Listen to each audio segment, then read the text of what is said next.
Kita buat dosa nih, 30, 40 tahun kita buat dosa. Lalu kita taubat, tetap Allah masih maafkan. Bisa bersih. Tapi itu hanya sekedar membersihkan dosa supaya tidak isi neraka. Masuk di surga nanti tapi derajatnya rendah. Yang membuat tinggi itu adalah perlombaan dan persaingan dalam amal saleh. Tidak boleh kita malas-malas.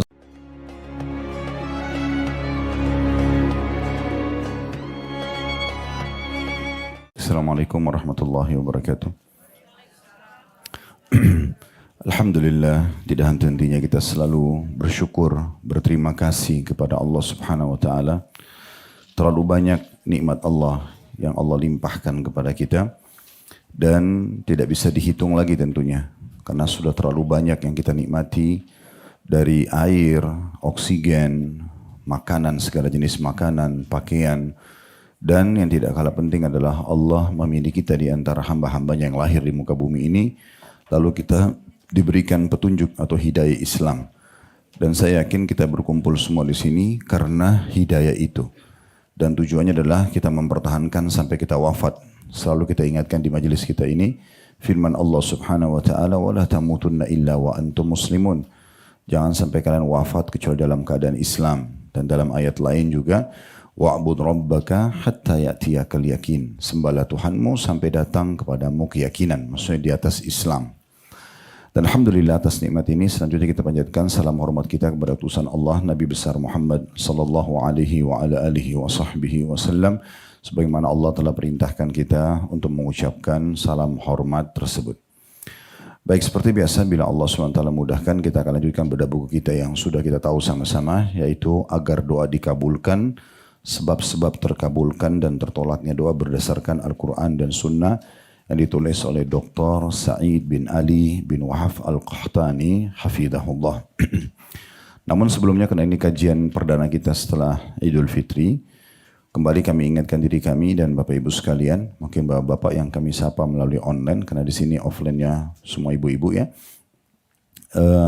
Tujuan utama, ending daripada ayat tentang masalah Ramadan, yang mungkin setelah Ramadan kemarin kita selalu dengar itu ya. Ya ayyuhalladzina amanu kutiba alaikumus syiyamu kama kutiba alal ladzina min qablikum. Penutupannya adalah ini yang menjadi target utama, la'allakum tattaqun. Artinya kurang lebih, hai orang-orang beriman, telah dibuatkan untuk kalian program-program puasa, program ibadah ya. Kalau di terjemahan Al-Quran kita telah diwajibkan untuk kalian berpuasa. Ya, di sini kalau kita masuk kepada langsung makna penjabarannya adalah program-program ibadah, diantaranya puasa, sebagaimana dibuatkan atau diwajibkan untuk orang-orang sebelum kalian, targetnya agar kalian mencapai tingkat orang-orang yang bertakwa. Jadi kemarin Ramadan itu selama sebulan Bapak Ibu sekalian adalah di mana kita digodok dan dilatih, tanda kutip dipaksa untuk mencapai tingkat ketakwaan. Tanda kutip dipaksanya di sini ya, karena kita betul-betul dibuatkan kepadatan program. Mulai dari azan subuh sampai azan maghrib puasa. Jadi kita banyak hal-hal yang dilarang dalam puasa gitu kan. Bahkan yang tadinya halal selain puasa seperti biologi suami istri, makan dan minum yang halal pun itu kita harus menahan diri. Setelah itu kita buka puasa juga ibadah, kita sholat maghrib ibadah, sebentar kita istirahat sudah isya, kemudian ada sholat tarawih, sebentar kita istirahat sudah ada sahur. Sebulan penuh kita dibiasakan seperti itu. Belum selang-seling lagi ada mungkin yang menghadiri majelis ilmu, ada yang bersedekah, berzikir, menjenguk orang sakit dan segala macam program yang sudah kita lihat di bulan Ramadan. Yang perlu kita titik beratkan pesan di sini, tidak banyak tentunya, cuma sebagian saja. Karena kalau membahas tentang masalah terima kasih Ramadan dan keberadaan Ramadan, kita bersyukur kepada Allah, ini sangat panjang bahasanya. Kami pernah mengisi tablik akbar 2 jam tentang masalah itu. Namun saya ringkaskan adalah, jadilah sosok muslim dan muslimah yang sekarang di bulan Syawal selepas Idul Fitri ini, mengucapkan Alhamdulillah itu tepat pada tempatnya. Karena Alhamdulillahnya tepat sasarannya itu adalah kalau dia mengatakan, sekarang saya siap mempraktekkan ilmu Ramadan. Sekarang saya betul-betul menerapkan ketakwaan atau kepatuhan kepada Allah 11 bulan ke depan. Kita jadikan Ramadan kemarin momentum memang justru untuk membuat kita punya bekal 11 bulan ke depan. Ramadan akan datang, kita tingkatkan lagi kualitas ibadah kita lebih baik daripada Ramadan ini, dan kita jadikan bekal lagi 11 bulan ke depan. Begitu seterusnya sampai kita wafat dalam kondisi sempurna ibadah dan juga iman kita. Dan jangan menjadi sosok muslim dan muslimah yang justru mengucapkan Alhamdulillah tapi salah tempat ya. Karena mereka mengatakan Alhamdulillah Karena sekarang lepas dari penjara ibadah. Tidak lagi harus puasa, tidak lagi harus tutup aurat, tidak lagi harus jujur, tidak lagi harus berzikir, tidak harus lagi umroh dan segala macam ibadah gitu ya. Seakan-akan Tuhan yang disembah di Ramadan beda dengan Tuhan yang disembah di Syawal, di Zulqa'dah dan seterusnya. Dan seakan-akan ibadah itu hanya sekedar musiman saja. Padahal bukan seperti itu. Sudah sekian tahun kita lewatin. Mungkin saya yakin di majelis ini minimal mungkin kita 15 sampai 20 tahun sudah melalui Ramadan. Kalau seandainya seseorang di antara kita balik misalnya di umur 14-15 tahun. Kalau yang hadir misalnya minimal umurnya 30 tahun sudah 15 tahun. 15 kali dia hadiri Ramadan. Apa efeknya? Apa yang sudah dia dapatkan selama ini? Apakah membawa pada perubahan atau tidak? Kalau tidak membawa pada perubahan itu sayang sekali. Ibnul Jauzi rahimahullah berkata, salah satu ciri diterimanya amal seseorang, maaf ini Ibnu Rajab yang berkata, beliau mengatakan salah satu ciri, tanda amal itu diterima oleh Allah justru sibuknya orang dengan amal-amal soleh sesudahnya. Jadi kalau misalnya habis Ramadan kita semangat juga tetap ibadah, berarti tanda-tanda diterima amal itu. Kalau sekarang kita duhur tadi semangat sholat, berarti subuh kita sudah diterima. Itu gambarannya. Kalau kita sedekah sekarang dan terus mencari lagi siapa yang kita mau sedekahin setelah kita sedekah tadi, berarti sedekah sebelumnya diterima. Itu ciri-cirinya tandanya, karena orang akan diberikan keberkahan dalam ibadah itu kalau Allah terima. Dan sebaliknya, tanda-tanda amal itu tidak diterima, justru seseorang tidak lagi melakukan ketaatan atau bahkan kembali kepada dosa-dosa dan kemaksiatan.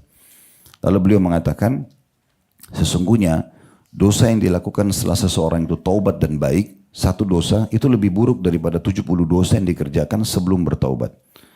Jadi harusnya Bapak Ibu sekalian kita mengatur dan memanage sedemikian rupa ya waktu kita masing-masing.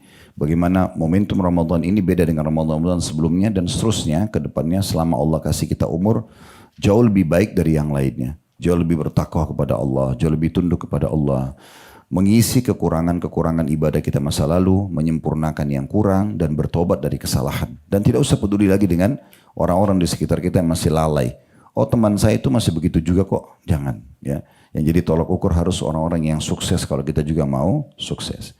Bapak Ibu bisa menjadi Abu Bakar, bisa menjadi Umar, Uthman, Aisyah, Talha dan sahabat-sahabat Nabi yang ridwanullah alaihim kalau kita ikutin mereka.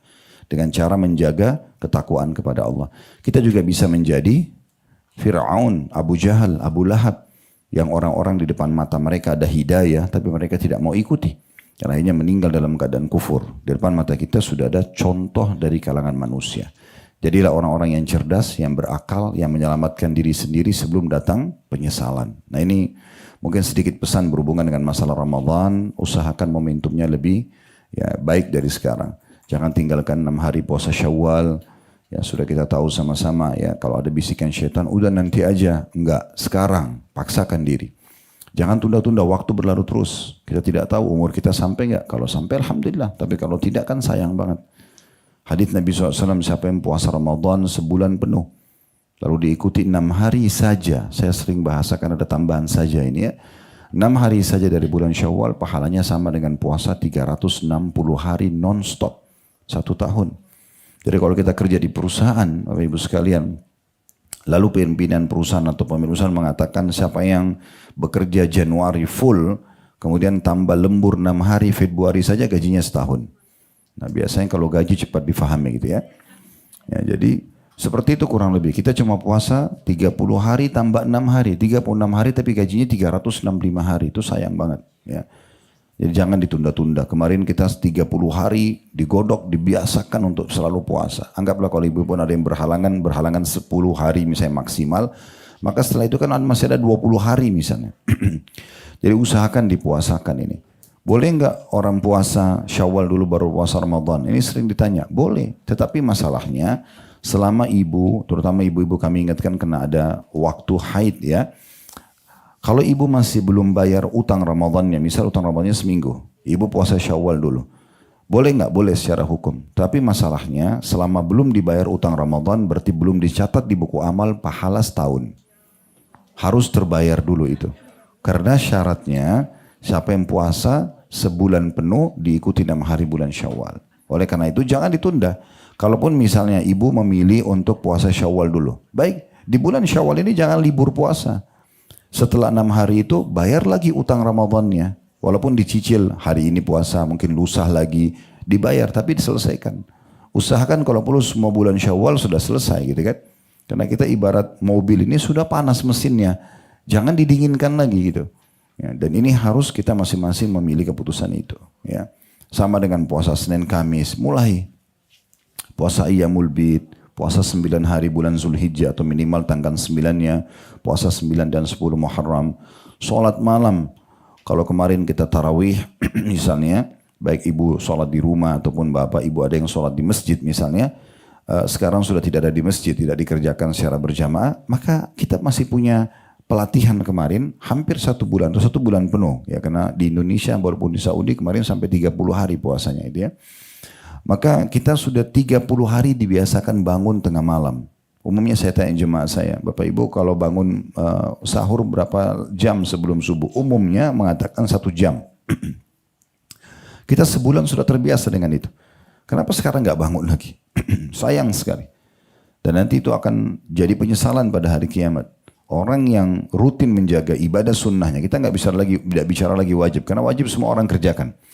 Orang yang rutin mengerjakan ibadah sunnah, sholat malam misalnya, kemarin Ramadan sebulan penuh nggak pernah ketinggalan tarawih. Dengan orang yang cuma sholat misalnya 10 kali, 20 kali, tentu beda pahalanya, beda derajatnya di surga. Dan yang jadi masalah Bapak Ibu sekalian, dalam ibadah kita nggak bisa perbaikin. Contoh misalnya ada 1 malam nih, tadi malam kita nggak tahajud. Walaupun kita mau sekarang baru tahajud nggak bisa lagi. Udah lewat waktunya. Makanya seorang salaf mengatakan sesungguhnya ada ibadah-ibadah Allah yang Allah terima hanya di malam hari. Tidak diterima di siang hari. Ada juga ibadah di siang hari tidak diterima lagi di malam hari. Tidak bisa kita perbaikin. Ini nanti yang membedakan derajat di surga. Kalau dosa, kita buat dosa nih. 30, 40 tahun kita buat dosa. Lalu kita taubat tetap Allah masih maafkan. Bisa bersih. Tapi itu hanya sekedar membersihkan dosa supaya tidak isi neraka. Masuk di surga nanti tapi derajatnya rendah. Yang membuat tinggi itu adalah perlombaan dan persaingan dalam amal saleh. Tidak boleh kita malas-malesan. Nah Ramadan sudah menggodok kita itu. Sayang banget gitu kalau kita nggak jadikan itu momentum justru untuk belajar. Bapak Ibu masuk kursus bahasa misalnya atau kursus nyetir mobil. Sebulan penuh udah belajar, udah bisa tapi nggak pernah dipraktikin. Sayang kan gitu. Nah, kami cuma bisa mengingatkan seperti ini, keputusan di tangan Bapak Ibu sekalian. Jadi usahakan tetap kita justru menjaga stabilitas iman kita. Ya, selama Ramadan kemarin kita pindahkan setelah Ramadan gitu ya. Teruslah hadiri majelis-majelis ilmu, teruslah rutinkan sedekahnya, zikirnya dan segala macam. Buat program itu sebagai program utama. Baru urusan dunia itu program yang kedua. Gitu. Ya, program utama ini adalah program ibadah kita kepada Allah Subhanahu Wa Taala, karena nanti itu yang menemani kita di kuburan. Ingatlah hadis Nabi SAW sebagai penutup, kalau anak Adam meninggal dunia maka akan ikut ke kuburan 3. Keluarganya yang selama ini kita kumpul dengan suami, dengan istri, dengan anak-anak, itu hanya sampai di kuburan. Nggak bakal ikut ke liang lahat. Ya. Walaupun orang paling cinta, misalnya ibu sayang sekali sama anaknya, nggak bakal ibu nginap sama anaknya di kuburan itu. Begitu juga dengan hartanya. Semewah apapun mobil kita maksimal di pagar kuburan parkir. Nggak akan ikut dikubur. Kecuali orang-orang non muslim ada yang di media sekarang dikubur dengan mobilnya. Itu nggak ada manfaatnya, akan rusak saja, nggak ada manfaat. Dan amalnya. Serta akan pulang 2, keluarganya dan hartanya. Tinggal bersama amalnya. Nah, yang biasa ibu dan bapak, udah deh nanti aja zikir habis sholatnya, udah nanti aja deh doanya antara azan iqamah, nanti aja deh bantu kapan saya mau, nanti aja umroh, nanti aja, itu selalu gitu. Itu justru yang kita tunda-tunda yang menjadi ya menemani kita nanti di kuburan. Artinya amal didahulukan dari keluarga, didahulukan dari harta. Kita harus memanage dan membuat program buat itu. Ya. Jadi selamatkan diri sebelum menyesal tentunya ya. Nanti di surga itu akan ada orang menyesal itu. Kata Nabi SAW dalam sebuah hadis, saya pernah sampaikan ini. Pada saat beliau lagi jalan dengan para sahabat di malam hari, gemerlapan langit, lagi bintang-bintang terang gitu ya. Kemudian beliau mengatakan, sesungguhnya kalian nanti di surga akan melihat istana-istana orang lain di surga seperti kalian lihat bintang-bintang itu. Terang sekali, tapi kita nggak tahu karena jaraknya terlalu jauh. Fasilitasnya apa kita nggak tahu. Maka para sahabat mengatakan, ya Rasulullah, apakah itu tempat para nabi-nabi? Kata Nabi Muhammad SAW, bukan. Orang-orang soleh dari umatku. Bukan mustahil di hari kiamat nanti, dan bapak sekalian nanti akan lihat, oh ternyata temanku si fulan itu di sana ya, lebih tinggi dari kita. Sebenarnya kita bisa sama dengan dia. Cuma memang dia lebih rajin dalam menjaga dan membuat program ibadahnya. Jadi jangan menyesal nanti di saat itu mumpung ada peluang sekarang. Allahu a'lam. Baik, kita masuk ke materi kita, Bapak Ibu sekalian. Kita lanjutkan di halaman 100, pembahasan ketiga. Tempat-tempat terkabulnya doa. Setelah sebelumnya tentu kita sudah bahas tentang masalah sebab-sebab diterimanya doa, ya, waktu-waktu mustajab, ya. Itu sampai 34 poin. Kita bahas tentang waktu-waktu mustajab, sekarang yang dibahas tempat-tempatnya. Yang pertama adalah tempat-tempat dikabulkannya doa ketika melempar jumrah sughra dan wusta di hari-hari tasyrik. Sedikit kita jelaskan dulu. Ya, tentu jumrah tidak asing, melontar, ya. Biasanya kita bilang di musim haji melontar syaitan itu, ya. Sughra artinya kecil, karena di jumrah itu ada istilah sughra, wusta, kubra. Kecil, sedang, besar gitu, ya. Kemudian wusta adalah pertengahan, tiang yang bagian tengah, di hari-hari tasyrik. Tasyrik diistilahkan 3 hari setelah Idul Adha. Jadi tanggal 10 Zulhijjah adalah Idul Adha, 11, 12, 13 dengan hari tasyrik. Nah, hari tasyrik ini kita nggak boleh puasa. Sebagaimana juga kita nggak boleh puasa di tanggal 10-nya. Jadi 4 hari itu tidak boleh puasa. 10, 11, 12, 13. Karena ini adalah hari berkurban dan hari menikmati kurban kita, gitu, ya. Nah, kurang lebih seperti itu gambaran tentang masalah ini. Bagi yang sedang pergi haji, maka ini ada keutamaan khusus. Karena di tempat itu, pada saat dia jumrah, itu akan ada waktu mustajab, ya. Tentu ini hanya berlaku bagi yang haji, di musim haji itu, ya. Karena dia melontar, ada hubungannya dengan lontaran dia gitu. Tidak berlaku selain di musim haji. Hadisnya adalah dikatakan dalam riwayat atau dinukil oleh penulis hafizahullah, kana Rasulullah sallallahu alaihi wasallam idza ramal jamrata allati tali masjida Mina yarmiha bi sab'i hasayat yukabbiru kullama rama bihasatin thumma taqaddama amamaha fawaqafa mustaqbilal qiblati rafi'an yadayhi yad'u wa kana yutilu al-wuquf. ثم يأتي الجمرة الثانية فيرميها ب7 حصيات يكبر كلما رمى بحصاة ثم ينحدر ذات اليسار مما يلي الوادي فيقف مستقبل القبلة رافعا يديه يدعو ثم يأتي الجمرة التي عند العقبة فيرميها ب7 حصيات يكبر عند كل حصاة ثم ينصرف ولا يقف عندها. Terjemahannya disebutkan dalam riwayat ini apabila Rasulullah SAW melempar jumrah yang terdapat di sebelah Masjid Mina. Rasulullah SAW melemparnya dengan 7 butir batu kerikil. Rasulullah SAW bertakbir setiap kali melempar, kemudian beliau maju ke depan, lantas berhenti menghadap kiblat sambil mengangkat kedua tangannya dan berdoa. Dan beliau lama sekali berdiri, maksudnya dalam doa itu. Kemudian Rasulullah SAW mendatangi jumrah yang kedua. Jadi yang pertama itu tadi berarti sughra yang kecil, ini adalah wusta yang kedua. Dan melempar jumrah sebanyak 7 batu kerikil. Beliau bertakbir setiap kali melempar. Kemudian beliau turun ke kiri, ke dekat lembah, kemudian berdiri panjang menghadap kiblat, mengangkat kedua tangannya sambil berdoa. Kemudian beliau mendatangi jumrah Aqabah, jumrah yang besar, ya, yang terakhir. Lantas beliau melemparnya dengan 7 batu kerikil, sembari bertakbir bagi setiap batu kerikil. Kemudian beliau pergi tanpa berdiri di tempat itu.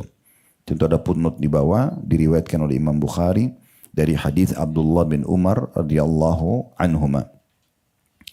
Coba digarisbawahi, kalau yang pegang buku, kita coba ambil faedah-faedah hadis, ya. Yang pertama kedudukan Abdullah bin Umar radhiyallahu anhuma, karena di footnote tadi di halaman 101 disebutkan hadis ini dari Abdullah bin Umar. Kenapa kita masukkan dalam faedah hadis? Karena beliau menceritakan kepada kita kronologisnya, ya. Kemudian pelajaran yang kedua, adanya jumrah bagi jemaah haji, dan kita sudah tidak asing kisahnya tentunya. Pada saat Nabi Ibrahim alaihissalam mimpi menyembelih Ismail alaihissalam, kemudian beliau ingin menjalankan mimpinya, dan mimpi nabi-nabi adalah wahyu. Beda sama kita. Kalau kita itu ada 2, bisa ru'ya sadiqah, bisa mimpi benar. Kalau Bapak Ibu mimpinya yang baik-baik, mimpi melihat Ka'bah, mimpi masuk surga, mimpi mengerjakan amal saleh dari Allah Subhanahu wa taala. Tapi kalau hilm mimpi dari syaitan, ya, mimpi jatuh dari jurang, mimpi melakukan kemaksiatan, ini dari syaitan gitu ya. Kalau nabi-nabi semua mimpinya adalah benar, wahyu. Maka iblis datang menjelma lalu menggoda Nabi Ibrahim AS agar jangan sampai menyembeli anaknya menjalankan mimpi itu. Maka Nabi Ibrahim melempar 7 kerikil kepada syaitan. Di titik pertama syaitannya pergi. Tiba di titik tengah, di titik kedua yang dikenal tadi yang pertama itu sukra, kemudian yang kedua adalah wusta, pertengahan, iblis datang lagi, dilempar lagi oleh Nabi Ibrahim AS dengan 7 butir, lalu di titik ketiga sama. Nah, di situ kemudian Nabi Ibrahim AS pergi ke titik yang sudah ditunjukkan dalam mimpinya, lalu beliau melakukan prosesi walaupun gagal atau tidak jadi ya karena Allah membatalkannya, namun proses menuju ke sana karena ada godaan syaitan, akhirnya dikenanglah perbuatan ini dijadikan sebagai rangkaian ibadah haji ya, supaya kita selalu mengenang bagaimana pengorbanan Nabi Ibrahim AS melawan syaitan. Nah seperti itu kurang lebih ya. Kemudian juga pelajaran yang selanjutnya yang bisa diambil yang ketiga adalah jumrah itu dengan 7 batu kerikil. Kerikil umumnya kecil, ya, jadi nggak usah pakai batu besar. Boleh diambil di wilayah Muzdalifah di malam hari, boleh juga diambil di dekat tempat jumrah, nggak ada masalah. Ya, bukan harus diambil di sekitar tenda kita, tapi boleh diambil di tempat-tempat lain, nggak ada masalah. Intinya 7 butir. Dan diikuti setiap kali 1 batu dengan takbir. Allahu Akbar, lempar. Allahu Akbar, lempar. Gitu ya. Sekarang Alhamdulillah sudah sangat nyaman ya. Tempat jumrah itu sampai berapa lantai gitu ya. Dan tiangnya cukup besar. Sehingga karena orang mengelilingi kan jumrah itu. Kalau orang yang melempar dari sebelah sini, misalnya timur, maka yang barat tidak kena lemparan batu. Kalau dulu, waktu saya masih mahasiswa, tiangnya cuma 1 kecil. Jadi kadang-kadang orang kalau lempar bisa luput, lepas ke sana gitu ya. Dan kadang-kadang tempatnya bahkan cuma 1 lantai di masa itu. Tahun 90-an, tahun 80-an itu ya. Sekarang Alhamdulillah kita sudah bisa naik eskalator. Kalau kita khawatir di bawah padat, kita naik lantai 2, lantai 3 gitu ya. Kami biasa bawa jemaah memang justru yang paling atas supaya lebih nyaman gitu ya. Lebih mudah. Tapi intinya melempar jumrah dengan 7 butir sambil mengucapkan Allahu Akbar. Yang luar biasa, walaupun di hadis ini tidak disebutkan keutamaannya. Kata Nabi SAW, sungguhnya jumrah yang engkau lemparkan di saat sedang haji itu, 1 jumrahnya akan menggugurkan 1 induk dosa besar. Jadi induk dosa besar. Bahkan dalam hadis itu induk dosa besar yang mematikan gitu ya, yang membinasakan. Dan jemaah haji kalau menyempurnakan, makanya saya selalu sarankan jemaah, kalau haji usahakan cari travel yang menyempurnakan sampai tanggal 13. Ya. Biasa banyak orang tidak tahu apa yang dikejar. Tanggal 12 sudah seperti orang buru-buru meninggalkan Mina. Betul memang kewajibannya hanya sampai tanggal 12 itu ya. Tapi kalau ibu dan bapak lanjutkan sampai tanggal 13, itu Allah mengatakan limanit taqa. Siapa yang mau lebih bertakwa? Allah menguji kita di situ. Dan dijadikan hukumnya sunnah. Tanggal 13 hukumnya sunnah. Kalau kami di Uhud selalu, pokoknya tanggal 13. Dan tanggal 12 itu sudah keluar orang. Mayoritasnya mungkin 70% orang keluar dari Mina. Kosong gitu. Sayang sekali. Padahal kita tinggal duduk di tenda. Seperti biasa. Sholat duhur di waktu duhur 2 rakaat. Sholat asar di waktu asar 2 rakaat. Maghrib 3 rakaat. Isya juga 2 rakaat di waktu isya. Kemudian kita cuma jumroh sebenarnya. Cuma masalahnya perhitungan batunya. Melempar batu itu, Bapak Ibu sekalian, dimulai dari tanggal 10 Zulhijjah, hari Idul Adha itu 7 butir. Ya, itu hanya melempar 1 saja, aqabah saja. Ya. Melempar istilahnya yang besar saja, ya, ujung sekali tiang. 7 butir di Idul Adha itu. Selepas kita dari Muzdalifah malamnya dan sebelumnya dari Arafah. Tapi tanggal 11 itu kita melempar 21 karena 3 titik. 7 di kecil, 7 di sedang, 7 di besar gitu ya. Kalau digabung ini 7 kali 3 kan 21. Di tanggal 12 sama juga 21. 21 batu. Kalau orang di tanggal 12 sudah tinggalkan Mina, berarti dia mendapatkan guguran dosa dia yang besar itu hanya 7 di tanggal 10, 21 di tanggal 11, 21 di tanggal 12. Jadi kalau kita gabung 21 kali 2 berarti 42, tambah 7 berarti 49. 49 dosa besar dibersihkan. Coba-coba lihat kalau Bapak Ibu sempurnakan sampai tanggal 13. Di saat itu yang biasa banyak jemaah hadapi itu kan padatnya kamar mandi. Karena jemaah haji pada ngumpul tuh mulai tanggal 10, 11, 12 itu ya. Itu kosong. Tenda juga jadi lebih lowong gitu kan. Kita lebih leluasa berzikir, berdoa kepada Allah. Dan kita mendapatkan bonus 21 lagi batu di tanggal 13. Artinya tambahannya 21 dosa besar dihapus oleh Allah. Saya subhanallah pernah punya pengalaman di salah satu musim haji. Kami waktu itu bergabung di satu tenda, ada jemaah yang lain. Kemudian setelah kami sepakat, saya dengan pembimbing travel itu ganti-gantian ngisi materi waktu itu, ceramah, dan beliau keluar sama jemaahnya tanggal 12. Tapi rupanya ada sebagian jemaahnya pengen ikut dengan saya tanggal 13. Gabunglah. Nah, kita buat program pada saat itu, program untuk kajian, diskusi, konsultasi masalah agama. Kemudian kita juga jumroh dan sangat kosong waktu itu. Sekaligus saya buatkan program sosial karena kita kalau keluar dari jumroh itu banyak yang jual minuman-minuman, air putih dingin, kemudian jus dan segala macam makanan-makanan itu bisa kita beli bagiin kepada jemaah haji itu. Karena kapan lagi kita akan memberikan makan orang dari Afrika, orang dari Eropa, itu kesempatannya mungkin ketemunya sekali seumur hidup gitu ya. Alhamdulillah kita buatin program itu. Pada saat kita sudah pulang ke hotel dan ketemu sama jemaah yang pulang kemarin, ternyata jemaah-jemaah ini cerita tentang pengalamannya. Akhirnya jemaah-jemaah yang keluar tanggal 12 itu merasa menyesal. Kita kemarin juga kembali ke hotel ini nggak ada kegiatan juga. Betul memang kita sholat di masjid, tapi selebihnya sudah nggak ada. Lebih banyak istirahatnya. Mereka menyesal kenapa nggak ikut di tanggal 13. Jadi sayang sekali ya. Itu berarti kalau ibu dan bapak tidak hadir tanggal 13, luput 21 batu. 21 dosa besar. Gitu kan. Itu sayang banget itu. Baik, pelajaran yang keempat yang bisa diambil adalah sunnah Nabi SAW untuk berdoa setiap kali habis jumrah sughra. Jumrah sughra itu berarti melontar kecil istilahnya. Kalau sempurna tadi 11, 12, 13. Berarti 3 kali kita melontar dan 3 kali berarti berdoa. Setiap harinya berdoa. Setiap habis jumrah. Ya mungkin kalau Bapak Ibu yang belum pernah pergi mengatakan, bagaimana saya tahu Ustaz sughra, wusta, kubra. Itu pemerintah Saudi sudah atur Bu dan Bapak sekalian. Kita mau nggak mau, semua jemaah haji itu masuk pasti lewatin yang sughra dulu. Pasti. Kemudian nanti kita tinggal jalan sedikit. Sana di tengah-tengah ada wusta. Jalan lagi ada kubra gitu ya. Jadi pemerintah Saudi nggak buka jalur jemaah haji naik dari sana sehingga bingung yang mana kecil, yang mana sedang, mana besar. Kita pasti dipandu kecil, sedang, besar. Dan di hari pertama di Idul Adha karena kita hanya melontar yang Aqabah, yang besar saja, itu pemerintah Saudi letakkan petugas-petugas yang memang memblok jemaah untuk tidak usah melontar di kecil sama sedang. Kita langsung diarahkan ke paling ujung. Dan tanggal 11, 12, 13 itu kita dibukain pintu untuk, atau dibukain blokadenya itu untuk bisa melontar dari yang kecil, sedang, dan besar. Jadi pasti terpandu, gitu ya. Tidak ada yang perlu dikhawatirkan.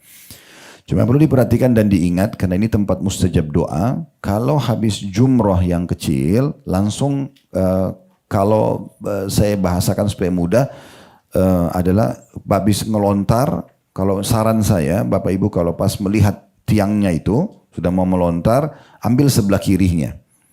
Ya sebelah kiri tangan Bapak Ibu, karena kiri itu arah kiblat.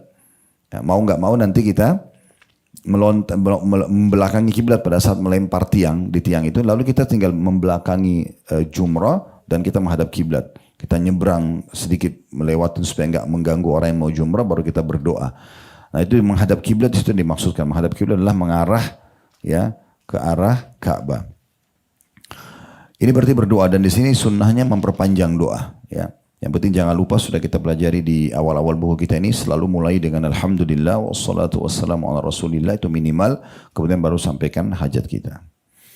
Pelajaran selanjutnya yang keempat yang bisa diambil adalah ya, juga berdiri dan berdoa yang kedua kali di jumrah wusta atau setengah ya setelah melontar.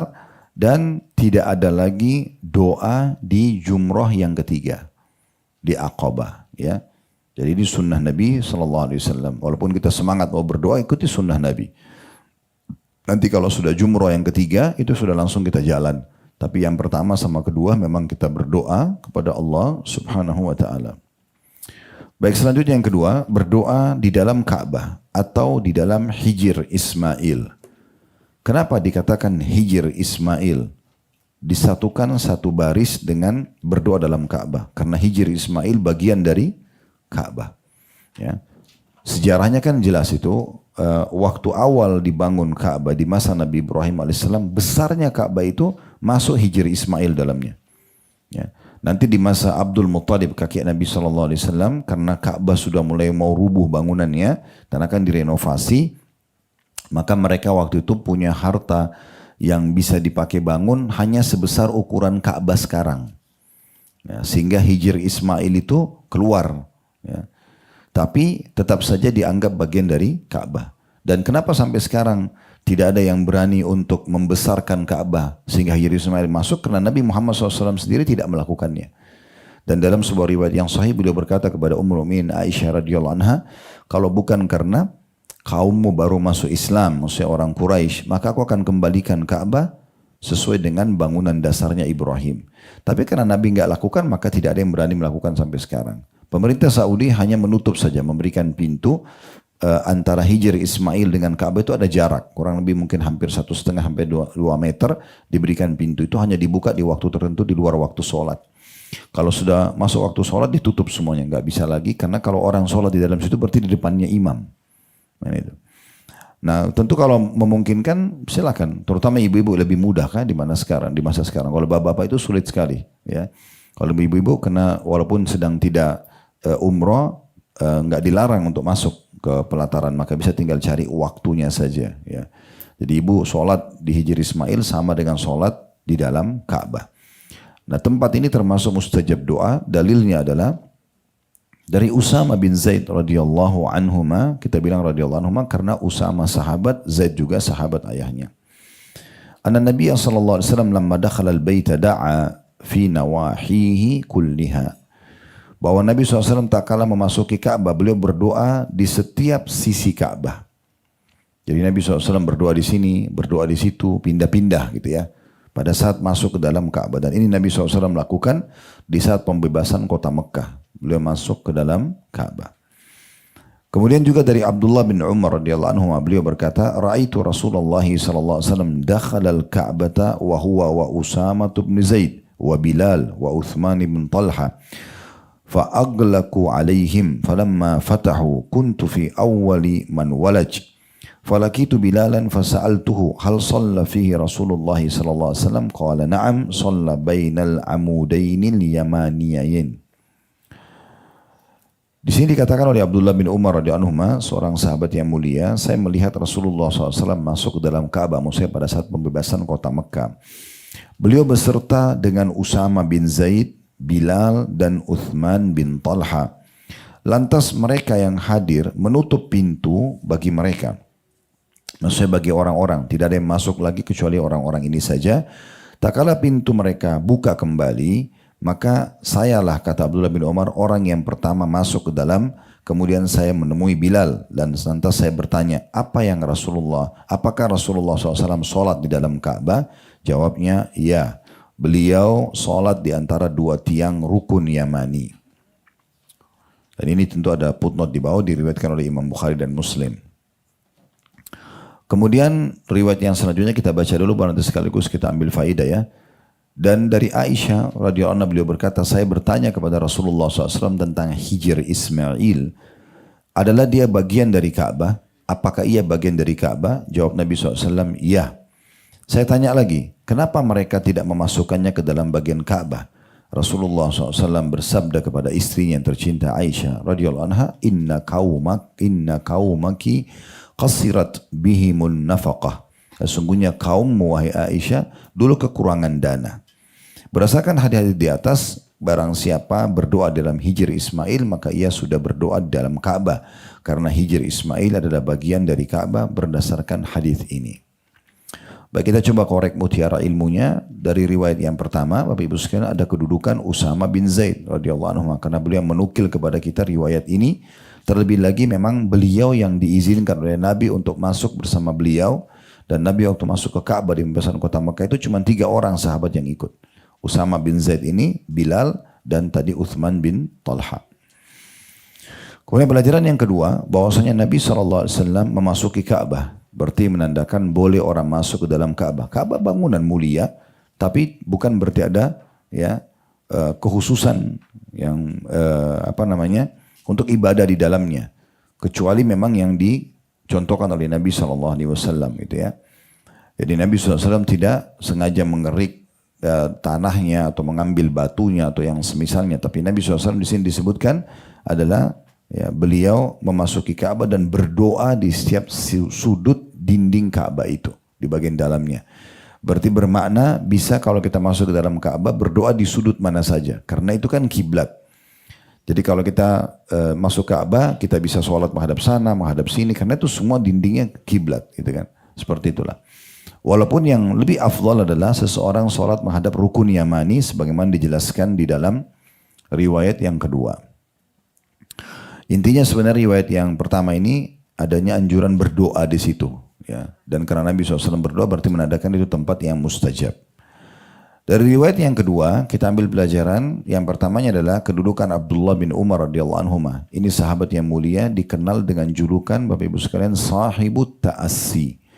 Orang yang sangat fanatik sekali mencontohi Nabi Muhammad SAW. Semua yang Nabi kerjakan beliau tidak dengar ya kecuali beliau langsung kerjakan. Ya, jadi ini orang yang luar biasa gitu ya. Sampai pada hal-hal yang kecil.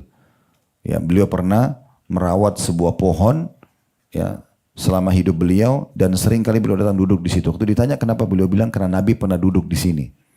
Ya, saking luar biasanya mencontohi Nabi SAW gitu ya. Beliau pernah memberhentikan juga satu kafilah haji, kemudian beliau buang hajat di sebuah tempat, lalu beliau mengatakan Rasulullah SAW pernah melakukannya. Ya, seperti itulah.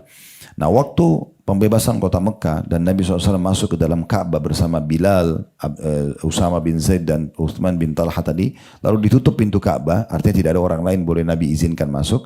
Abdullah bin Umar penasaran nih, lagi buat apa di dalam? Maka waktu itu begitu pintu dibuka, kata Abdullah bin Umar, dia buat kesaksian, saya yang pertama langsung mau cari tahu Nabi buat apa di dalam. Ya. Begitu masuk lalu tanya Bilal, apa yang Nabi kerjakan? Maka Bilal mengatakan Nabi sholat di sudut rukun Yamani gitu ya. Nah ini berarti keutamaan beliau sendiri Abdullah bin Umar dan sangat baik kalau kita mencontohi beliau. Dan Alhamdulillah di playlist YouTube di serial Sahabat sudah panjang lebar kami jelaskan biografinya Abdullah bin Umar dan bagaimana amalan-amalan beliau yang bisa kita contohi. Pelajaran kedua di riwayat yang kedua ini adalah bagaimana pentingnya seseorang menukir riwayat sesuai dengan apa yang ya, dia lihat itu ya, apa yang dia dengar dan dia pastikan kebenarannya lalu dia sampaikan. Walaupun sebenarnya penyampaian tentang masuknya Nabi SAW ke dalam Ka'bah, kemudian 3 orang sahabat ini gitu ya, itu adalah seperti pembukaan dari riwayat ini. Yang jadi inti bahasan adalah Nabi sholat di 2 sudut atau tiang sudut kanan dan kiri rukun Yamani gitu ya. Itu sebenarnya jadi inti dari hadis ini. Tetapi dan orang mungkin pada saat itu yang hadir di masa itu tidak terlalu membutuhkan riwayat penyampaian Abdullah bin Umar. Tapi kita sekarang jadi kita tahu, oh ternyata yang masuk cuma 3 orang, berempat sama Nabi, kemudian ditutup pintu Ka'bah. Kronologisnya tadilah gitu ya. Kemudian baru saya orang yang masuk, lalu saya tanyakan kepada Bilal dan seterusnya, riwayat yang sudah kita bacakan tadi. Pelajaran yang ketiga yang bisa diambil kedudukan Bilal radhiyallahu anhu sendiri bersama dengan Usama bin Zaid dan Uthman bin Talha. Karena 3 orang ini saja yang Nabi izinkan ya.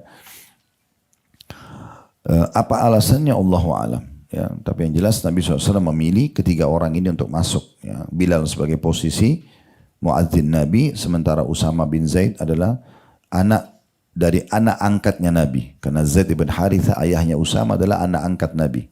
Ya, dan semasa Mekah dulu itu diganti namanya menjadi Zaid ibn Muhammad sampai turun firman Allah Subhanahu wa taala, "Maka Muhammadun aba ahadin min rijalikum walakin Rasulullah wa khataman nabiyyin." Muhammad bukan ayah seseorang di antara kalian tapi dia adalah nabi, penutup nabi dan rasul gitu ya. Maka semenjak itu dikembalikan namanya jadi Zaid ibn Haritha. Nah, ini sahabat yang mulia, anaknya itu namanya Usama, itu sangat dicintai oleh Nabi sallallahu alaihi wasallam. Sementara Uthman bin Talha kalau saya tidak salah ini pemegang kunci Ka'bah ya. Baik, selanjutnya ya yang kita bisa ambil adalah pelajaran terakhir mungkin dari riwayat yang kedua ini, pelajaran yang ketiga yaitu bagaimana sunnahnya sholat di dalam Ka'bah ya. Sunnahnya sholat di arah Ka'bah gitu ya. Kalau kita di Hijr Ismail tentu tidak mungkin kita berada di sudutnya Rukun Yamani. Tapi kita cukup menghadap ke arah dinding Ka'bah, maka insya Allah itu sudah mewakili tentunya. Riwayat yang ketiga di halaman 102, kita akan jelaskan hadis ini ya. Pelajaran pertama adalah bahwasanya Hijr Ismail bagian dari Ka'bah. Karena Nabi SAW sendiri mengatakan waktu Aisyah tanya apakah Hijr ini bagian dari Ka'bah, kata Nabi SAW iya. Ya. Berarti boleh orang sholat menghadap Hijr gitu ya. Karena dia bagian dari Ka'bah. Pendapat ulama kalau Bapak Ibu ada di dalam lokasi sekitar Ka'bah itu diharuskan pas di Ka'bah. Makanya dibuatin safnya itu menghadap ke sana semua. Kalau kita berada jauh di luar daripada Masjidil Haram, kayak kita di Indonesia misalnya, maka kita bisa mengarah ke arah Masjidil Haram. Berarti lokasi masjidnya secara umum. Jadi walaupun misalnya tidak pas banget di Ka'bah, maka itu sudah tidak masalah. Karena Allah bilang, "Fawalli wajhaka syatral Masjidil Haram." Arahkan wajahmu ke arah Masjidil Haram. Bukan dipastikan ke arah Ka'bah. Tapi kalau kita di dalam situ, maka kita ke arah Ka'bahnya gitu ya. Ini perlu hati-hati sekali ya. Saya pernah dapatkan ada sebagian jemaah haji dari Pakistan waktu itu. Di sebelahnya Safa dan Marwa itu ada perpustakaan tua. Itu dulu tempat lahirnya Nabi Muhammad SAW. Diyakini dalam buku-buku sejarah seperti itu. Nah mereka karena jahil nggak faham, mereka sholat di dindingnya perpustakaan itu. Saya dapat sendiri, saya sempat bubarin. Ini Ka'bah ke sana kiblat, tapi dia sholatnya di sini itu. Karena tidak tahu gitu. Ya, tempat lahirnya Nabi bukan berarti juga harus sholat menghadap ke dindingnya, karena dia keluar dari arah kiblat kan gitu. Itu nggak benar gitu. Allahu a'lam. Baik, selanjutnya pelajarannya juga adalah bagaimana pentingnya seorang istri bertanya pada suaminya di saat suaminya faham agama. Dia tanya. Di sini Aisyah bertanya pada Nabi SAW karena faham gitu ya. Dan makna, ini pelajaran terakhir dari riwayat ini, makna daripada perkataan Nabi SAW waktu ditanya oleh Aisyah, kenapa tidak dimasukkan aja Hijr Ismail dalam Ka'bah? Apa kata Nabi? Karena kaummu kekurangan dana. Nah dalam riwayat lain, kaummu baru masuk Islam gitu ya. Apa yang dimaksud dengan kekurangan dana? Kembali kepada histori sejarah tadi Abdul Muttalib, kakek Nabi SAW. Jadi di masa itu, banyak sekali tokoh-tokoh dunia kalau datang ke Mekah, karena haji kan dari zaman Nabi Ibrahim. Jadi dari zaman Nabi Ibrahim sampai zaman Nabi Muhammad SAW, sampai hari kiamat itu haji terus ada.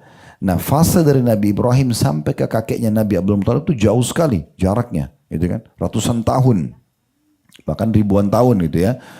Nah di saat itu setiap ada tokoh masyarakat datang untuk menghormati Ka'bah, mereka menghadiahkan kiswah. Bajunya Ka'bah itu. Jadi setiap raja datang nyumbang kiswah. Dan kiswah yang lama nggak dicabut. Ditumpukin. Nah karena banyak sekali sampai bangunannya mau rubuh. Nah, itu ada salah satu riwayat yang menjelaskan seperti itu. Ada juga riwayat yang menjelaskan pembangunan itu dilakukan karena ada seorang wanita membawa dupa, arang membakar dupa lalu membakar kiswahnya Ka'bah. Sehingga membakar bangunan Ka'bah juga. Sehingga mereka harus renovasi. Nah seperti itulah. Nah pada saat mereka mau renovasi, Abdul Muttalib sebagai tokoh masyarakat mengumpulkan masyarakat Mekah untuk kumpulin dana, tapi dana mereka masih berkumpul antara halal sama haram. Sehingga pada saat mereka mau mulai membangun, merenovasi Ka'bah kan itu harus dikeluarin semuanya, diganti, direnovasi gitu ya. Maka mereka menemukan di dalam Ka'bah itu ada ular yang menyerang semua orang yang mendekat. Maka Abdul Muttalib bilang sama tokoh-tokoh Mekah, sepertinya ada masalah dengan uang yang kita gunakan. Coba sekarang keluarkan dana kalian yang haram. Maka dikeluarkanlah semua, dimurnikan yang halal saja. Nah waktu tersisa yang halal, mereka nggak mampu bangun kecuali seperti bangunan sekarang. Itulah sebabnya kenapa Hijr Ismail tidak masuk dalam Ka'bah. Itu makna sabda Nabi SAW, karena kaummu kekurangan dana dulu. Ya, itu yang dimaksud dengan makna hadis ini. Baik, pelajaran yang ketiga, poin yang ketiga, yaitu berdoa di bukit Safa dan Marwah bagi orang yang umroh dan haji. Riwayat Jabir radhiyallahu anhu berkata dalam hadis yang panjang berkenaan dengan haji Nabi Muhammad sallallahu alaihi wasallam, tanda kutip. Kemudian sehabis tawaf, Rasulullah SAW keluar dari pintu menuju Safa. Dan tak kalah hampir sampai beliau membaca Inna Safa wal Marwata min syairillah. Kemudian abda'u bima bada Allahu bihi. Sesungguhnya yang artinya ayat Al-Baqarah 185, sesungguhnya Safa dan Marwah adalah sebagian dari syiar Allah. Kemudian sampai akhir ayat tentunya ya. Lalu Nabi mengatakan abda'u bima bada Allahu bihi, aku memulai dengan apa yang Allah perintahkan untuk mulai. Lalu beliau pun memulai dari Safa dan menaikinya sampai melihat Ka'bah lantas menghadap kiblat. Kemudian beliau mengesahkan Allah dan bertakbir dan membaca la ilaha illallah wahdahu la syarikalah lahul mulku wa lahul hamdu wa huwa ala kulli syai'in qadir la ilaha illallah wahda anjaza wa'da wa nasara abda wa hazamal ahzaba wahda. Artinya tidak ada Tuhan yang berhak disembah kecuali Allah semata. Tidak ada sekutu baginya. Kerajaan semesta hanya miliknya. N-nya besar kata ganti Allah. Dan segala puji hanya untuknya. N-nya juga besar kata ganti Allah. Dan Allah maha kuasa atas segala sesuatu. Tidak ada Tuhan yang berhak disembah kecuali Allah. Dia menunaikan segala janjinya. Dan menolong hambanya. Dan menghancurkan pasukan Ahzab atau koalisi orang-orang kafir sendirian. Kemudian di antara hadis itu beliau berdoa. Ya. Atau di antara itu beliau berdoa, maaf. Kemudian di antara itu beliau berdoa dan mengucapkan ini sebanyak 3 kali dalam kurung al-hadis, maksudnya masih berlanjut, hadisnya cukup panjang. Dan dalam hal tersebut juga disebutkan bahwa Rasulullah SAW melakukan doa di Marwah seperti yang dilakukan di Safa. Ada footnote di bawah, diriwayatkan tentunya oleh Imam Muslim. Riwayat ini tentunya Bapak Ibu sekalian memberikan pelajaran yang cukup banyak kepada kita. Yang pertama, rangkaian Bukit Safa dan Marwah, ya. Dan ini punya keutamaan sendiri ya. Mungkin yang pernah ikut umroh bersama kami sudah dengar, saya ingatkan kembali. Kata Nabi SAW, siapa yang sholat di belakang makam Ibrahim, ya, pahalanya sama dengan bebasin 1 budak itu ya, dari anak Ismail. Tapi kalau orang Safa dan Marwah itu 7 kali, berarti sama bebasin 70 budak. Berarti dari Safa ke Marwah seperti bebasin 10 budak. Marwah ke Safa 10 budak lagi. 7 kali berarti 70 kali. 70 orang budak dibebasin ya. Dan ada hadis yang disebutkan banyak oleh Al-Mundhir rahimahullah dalam bab keutamaan bebasin budak itu. Kata Nabi SAW, siapa yang bebasin seorang budak muslim, maka Allah akan jadikan anggota tubuh budak itu pembebasan untuknya dari api neraka. Mata dengan mata, telinga dengan telinga, mulut dengan mulut, kaki dengan tangan dengan tangan, kaki dengan kaki, bahkan kemaluan dengan kemaluan.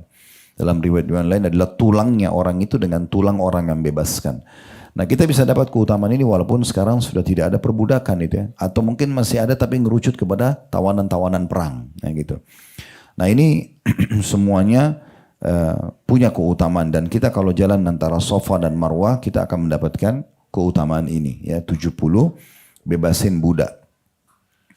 Kemudian pelajaran yang kedua, adanya anjuran untuk membaca firman Allah SWT, Inna Safa wal Marwata min syairillah, sampai akhir ayat. Faman hajjal baita aw i'tamara fala junaha alayhi an tawafa bihima wa man tatawwa khairan fa innallaha syakirun alim. Nah, itu kita baca rutin di Safa, di Marwah, di Safa, di Marwah gitu ya.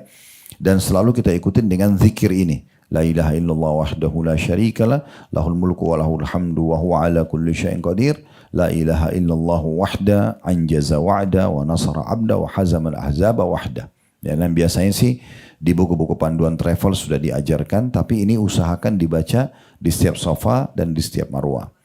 Nah, yang jadi saksi bahasan kita adalah Nabi SAW sering mengikuti doa di saat itu. Nah, ini makanya dijadikan tempat mustajab doa. Jadi 7 kali kita putar balik, 7 kali mustajab doa. Gitu kan. Di titik sebelum kita mulai jalan Safa dan Marwah. Dan kami sering pandukan ke jemaah travel bahwasanya kalau tawaf kita banyak berdoa, di tempat saya kita banyak berzikir. Maka kita berzikir di antara Safa dan Marwah, tapi berdoanya di Safanya atau di Marwahnya. Nah, seperti itulah. Kemudian 2 poin yang terakhir, yang keempat adalah berdoa di Masy'aril Haram pada hari penyembelihan kurban atau tanggal 10 Zulhijjah bagi yang melaksanakan haji sebelum berangkat ke Mina. Jabir radhiyallahu anhu menceritakan tentang pelaksanaan haji Rasulullah SAW. Kemudian beliau mengendarai Al-Qaswa, ini nama unta beliau SAW, hingga sampai ke Masy'aril Haram. Lalu beliau menghadap kiblat, berdoa, bertakbir, bertahlil dan mentauhidkannya. Yang besar kata ganti Allah. Rasul terus saja berdiri sampai fajar cerah sekali. Kemudian beliau berangkat sebelum terbit matahari. Di sini juga termasuk dimasukkan dalam waktu mustajab doa di Masy'aril Haram pada hari penyembelian kurban ya. Itu tepatnya di Mina ya, kalau orang sebelum berkurban. Ya, atau di Muzdalifah pada saat selepas sholat subuh, pada saat mau bertolak gitu ya. Nah itu semua dimasukkan dalam riwayat ini, bahwasanya dia termasuk tempat mustajab doa ya. Walaupun sekarang sebenarnya umumnya jemaah haji tidak hadir di tempat penyembelihan ya. Karena memang kalau mau hadir ke sana itu agak padat sekali. Jadi biasanya sudah dititipkan di travel. Kalau sekarang bahkan di program nusuk ya, semua jemaah haji travel itu sudah masuk ke program namanya, aplikasi namanya nusuk. Itu sudah ada pilihan untuk kurbannya, sehingga kita tinggal klik. Biasanya travel supaya tidak repot lagi, klik, kita sudah diuruskan oleh pemerintah Saudi. Sehingga kita memang sudah tidak di sini, tapi di Muzdalifahnya atau setelah selesai kita jumrah, maka kita bisa berdoa tentunya. Kemudian yang kelima, yang terakhir di sini dikatakan doa orang yang melaksanakan ibadah haji di padang Arafah pada hari wukufnya Arafah. Nah ini memang di sini tidak disebutkan oleh penulis tentang keutamaan khususnya, tetapi memang cukup banyak hadis yang menyebutkan bahwasanya doa yang paling agung adalah doa Arafah. Bapak Ibu usahakan di hari Arafah ini, ya ini saran kami kalau lagi haji, maksimalkan. Ya jangan sibuk makan, minum terus. Boleh, bukan tidak boleh. Tapi luar biasa saya lihat kalau di tenda VIP itu ya. Karena semuanya ada. Apalagi lagi panas-panasnya, es krim, jus, segala macam. Jadi banyak jemaah itu pindah dari antrian ini ke antrian itu, pindah dari makanan ke makanan. Akhirnya sibuk dengan toilet ya, dan tidur habis itu kena kenyang. Lewat. Ya. Padahal Arafah itu hanya duhur sampai sampai terbenam matahari. Ini waktu yang mahal sekali. Disebutkan dalam banyak hadis yang sahih kalau Allah Azza wa Jalla turun ke langit bumi pada saat itu dan membanggakan hamba-hambanya di Arafah. Lalu Allah berfirman kepada para malaikat, dialah hamba-hambaku itu datang dalam kondisi berdebu, ya. Dan jadilah kalian semua saksi kalau aku sudah mengampuni dosa-dosa mereka. Dan dalam riwayat lain, aku telah menerima hajat mereka dan siapapun yang mereka berikan syafaat, yang diminta tolong ya. Misalnya kita doakan, ya Allah sembuhkanlah teman saya fulan atau ampuni orang tua saya, itu semua diterima oleh Allah Subhanahu wa taala. Jadi usahakan makan masuk akal ya. Di travel juga disiapkan. Saya tiba waktu makan siang, oke, makan secukupnya. Mau ada snack, oke, tapi setelah itu maksimalkan ya. Kalau perlu tidak usah lagi istirahat, karena memang Nabi SAW itu di Arafah betul-betul memaksimalkan ibadah. Makanya dari habis duhur itu ada khutbah Arafah Nabi SAW setelah sholat duhur dan asar di jamak qasar, ya, di jamak dua-duanya dan takdim di waktu duhur. Dan Nabi SAW berkhutbah, pas tiba waktu asar beliau keluar dari tendanya dan mengangkat tangan ke langit berdoa tidak turunkan sampai terbenam matahari. Nah nanti istirahatnya di mana? Di Muzdalifah. Justru Muzdalifah malam istirahat. Nabi SAW mentakhirkan sholat maghrib isya di Muzdalifah, kemudian beliau ya istirahat sampai pagi. Allahu a'lam. Ini bahasan kita insya Allah. Kalau yang punya pertanyaan silahkan. Dan ditandahin insya Allah kedepannya kita masuk pasal kelima. Perhatian para Rasul terhadap doa dan Allah memperkenankan doa mereka. Ya. Baik, karena melihat waktu kita cukup sampai sini dulu Bapak Ibu sekalian. Semoga apa yang kita bahas hari ini bermanfaat buat kita. Dan semoga semua hajat-hajat dunia akhirat kita dikabulkan oleh Allah Subhanahu wa taala, dosa-dosa kita dimaafkan, dan sebagaimana Allah satukan kita di majelis ini, semoga Allah satukan kita kelak di surga Firdausnya tanpa hisab. Ada benar dari Allah, silakan diambil dan diamalkan. Kalau ada salah dari saya mohon maaf dan istighfar kepada Allah Subhanahu wa taala. Subhanakallahumma bihamdika asyhadu an la ilaha illa anta astaghfiruka wa atubu ilaik. Wa sallallahu ala nabiyyina wa habibina Muhammadin wa alihi wa sahbihi wasallam. Walhamdulillahirabbil alamin. Wassalamualaikum warahmatullahi wabarakatuh.